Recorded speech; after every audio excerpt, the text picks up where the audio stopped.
Hi friends, எனக்கு இன்ஸ்டாகிராமில் யூடியூப்பில் ரொம்பவே ட்ரெண்டிங்காக வைரலாக போய்கிட்டுருக்க இந்த கசர்கோட் மசாலா சக்லி எப்படி பண்ணுறதுன்னு சொல்லிட்டு பார்க்கலாம். கசர்கோட் அப்படின்னா ஒன்றும் இல்லை, கர்நாடகாவில் ஒரு ஊரோட பேருங்களாம். சக்லினா ஒன்றும் இல்லை, நம்ம ஊர் முறுக்கு.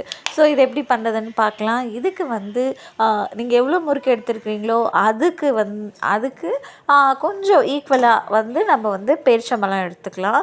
இப்போ நான் ஒரு கப் அளவுக்கு முறுக்கு எடுத்திருக்கேன். ஸோ ஒரு கப்பு அப்படின்னா ஒரு 4லேருந்து 5 இல்லை 6 பேரிச்சம்பழம். அப்புறம் அதுக்கு ஒரு 1/4 ஸ்பூன் அளவுக்கு மிளகாய் தூள், அப்புறம் பாதி மூடி அளவுக்கு எலுமிச்சம்பழம் ஜூஸ் அதையும் சேர்த்துக்கலாம். அப்புறம் அதுக்கு தேவையான அளவுக்கு உப்பு சேர்த்துட்டு மிக்சியில் இந்த மாதிரி அரைச்சி எடுத்துக்கலாம்.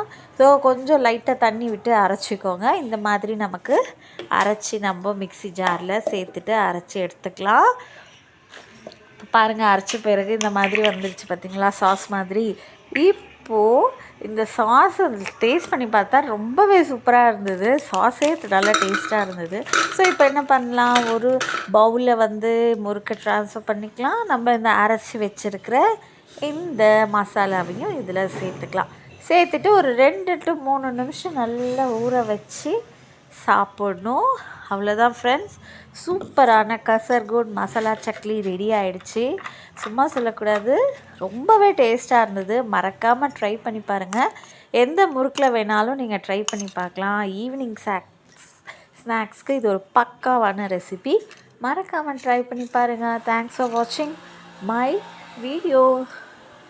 Do subscribe Hema Dinesh Kitchen for more videos.